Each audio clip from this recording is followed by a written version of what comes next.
ሰላም ጤና ይስጥልኝ። የተወደዳችሁ የቮይስ ኦፍ ራያ ቤተሰቦች እንደምን ውላችኋል? ጥር 15 2018 ዓ.ም የቮይስ ኦፍ ራያ ዜና ሰዓታችን ላይ እንገኛለን። በቅድሚያም አርዕስተ ዜና። በራያ አላማጣ ከተማ የተለያዩ የፖለቲካ አሰላለፍ ኃይል በመኖሩ የተነሳ የራያ ሕዝብ ከመቼውም ጊዜ በላይ ለተለያዩ የጸጥታና የሰላም እጦት ሰለባ እየሆነ እንደሚገኝ ተገልጿል። በተያያዘ በአላማጣ ከተማ 7ኛው ሀገራዊ ምርጫ እንዲካሄድ ነዋሪዎች መጠየቃቸውንና በአሁኑ ወቅት ከየትኛውም አስተዳደር እውቅና ያልተሰጣቸው አካላት ከተማዋን በኃይል እያስተዳደሩ እንደሚገኙ ዘገባው አመላክቷል። በአማራ ክልል በመንግስትና በአማራ ፋኖ ህዝባዊ ድርጅት መካከል የተደረሰውን የሰላም ስምምነት ተከትሎ ታጣቂዎች የሰላም አማራጭ እየተቀበሉ እንደሚገኙም ተጠቅሷል። ከውጭ የአሜሪካ ጦር መርከቦች ወደ ኢራን እያቀኑ ነው ተባለ። እነዚህንና ሌሎች ዜናዎችን ይዘናል። እንድትከታተሉንም በአክብሮት እንጋብዛለን። በተለያዩ የራያ አካባቢዎች ራስን በራስ የማስተዳደር ጥያቄዎችን ጨምሮ ሌሎች በአካባቢው የሚነሱ የማንነት ጥያቄዎች ምክንያት የራያ ህዝብ ለተለያዩ የአስተዳደራዊ ችግሮች ሰለባ እየሆነ ይገኛል። በተለይም በራያ አላማጣ ደግሞ በየጊዜው የሚፈጠሩ የፖለቲካና የጸጥታ ጉዳዮች ከጊዜ ወደ ጊዜ እየተወሳሰቡ መጥተዋል። ከቅርብ ጊዜ ወዲህ በራያ አላማጣ ከተማ የተለያዩ የፖለቲካ አሰላለፍ ኃይል በመኖሩ የተነሳ የራያ ህዝብ ከመቼውም ጊዜ በላይ ለተለያዩ የጸጥታና የሰላም እጦት ሰለባ እየሆነ እንደሚገኝ ከስፍራው በየጊዜው የሚወጡ መረጃዎች ይጠቁማሉ። በአካባቢው የሚንቀሳቀሱ የህወሓት ቡድን ታጣቂዎችና ሌሎች የማንነት ጥያቄዎችን አለብን የሚሉ ውስን ኃይሎች ጨምሮ በሃይማኖት ተቋማትና አብያተ ክርስቲያናትም የፖለቲካ ጣልቃ ገብነት በየጊዜው እየተስተዋለ መጥቷል። በተለይም ራሱን መንበረ ሰላማ በማለት ያቋቋመው ቡድን በራያ ራዩማ ሀገረ ስብከት አብያተ ክርስቲያናትና የሃይማኖት አባቶችና ምዕመናን ጨምሮ እያዋከበ እያሰረ እንደሚገኝ በተደጋጋሚ ጊዜ በቮይስ ኦፍ ራያ ሚዲያ መዘገባችንም ይታወሳል። በመሆኑም ዛሬ ጥር 15 2018 ዓ.ም በራያ አላማጣ ከተማ ሁሉም እድሮች ህዝብ እንዲሰበስቡና ቤተክርስቲያን መንበረ ሰላማ በሚያስተዳድሩት ራሱን በሾማቸው ካህናት እንዲከፈት ውይይት ማድረጋቸው ከስፍራው ያገኘነው መረጃ ያመለክታል።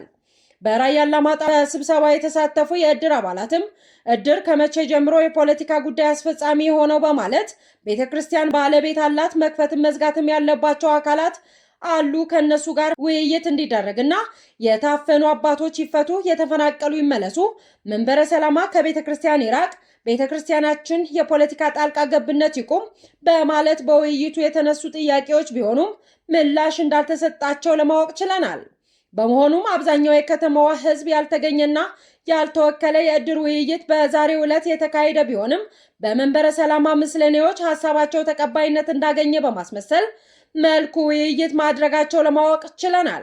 በራያ አላማጣ ከተማ የራስን እድል በራስ የመወሰንና የማስተዳደርን ጨምሮ ሌሎች የተለያዩ የፖለቲካ አሰላለፍ ኃይል መኖሩ የተነሳ የራያ ህዝብ ከመቼውም ጊዜ በላይ ለተለያዩ የጸጥታና የሰላም እጦት ሰለባ ሆኖ ይገኛል። በተለይ በራያ አላማጣ ከተማ ዘወትር በድምቀት የሚከበረው የጥምቀት በዓል ሳይከበር እንደደበዘዘ መታለፉና ህዝቡ ለተለያየ የፖለቲካ ፍላጎት ሰለባ ሆኖ እንደሚገኝ የቮይስ ኦፍ ራያ ሚዲያ ባልደረባችን ከራያ አላማጣ ከተማ ያደረሰን የዜና ትንታኔ ጥንቅር ያመለክታል። በአላማጣ ከተማ 7ኛው ሀገራዊ ምርጫ እንዲካሄድ ነዋሪዎች ጠየቁ።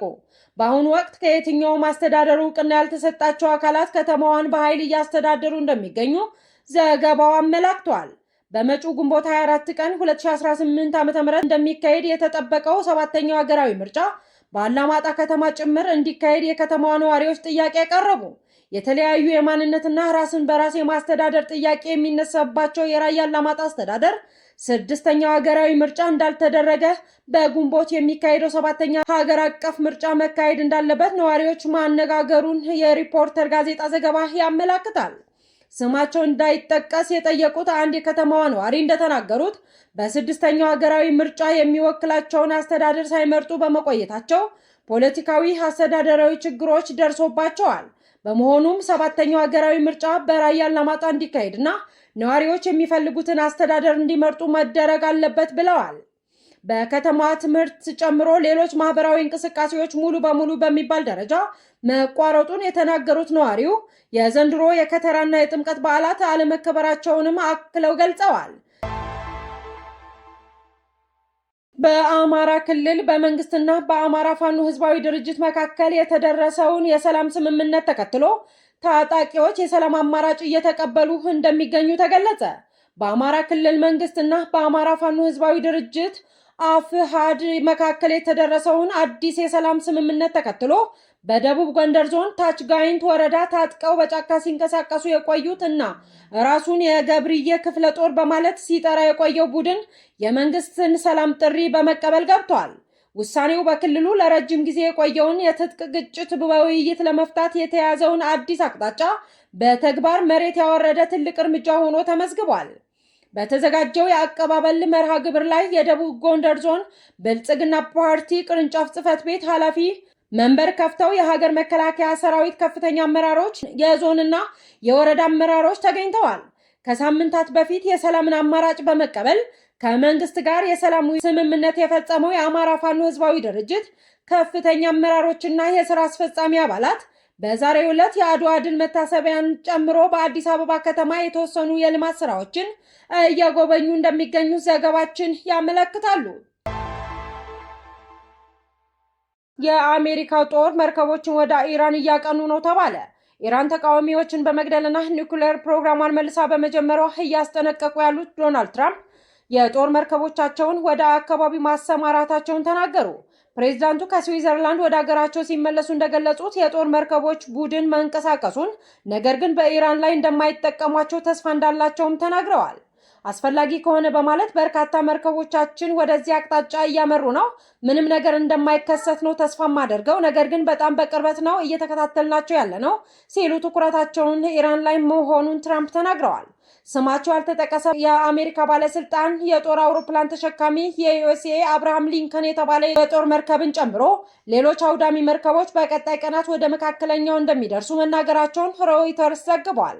በቀጠናው ያሉትን የአሜሪካ ወታደራዊ ሰፈሮች ከኢራን ጥቃቶችን ለመጠበቅ ተጨማሪ የአየር ጥቃት መከላከያ ስርዓቶችን በመካከለኛው ምስራቅ ለመትከል እየታሰበ ነው ሲሉም አንድ ባለስልጣን ገልጸዋል።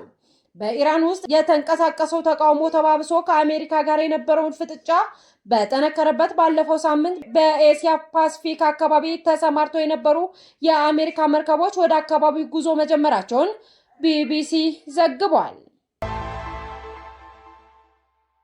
ተወደዳችሁ የቮይስ ኦፍ ራያ ቤተሰቦች የዛሬ ዜና ጥንቅራችን ይህንን ይመስል ነበር። ስለተከታተላችሁን እጅግ አድርገን እናመሰግናለን።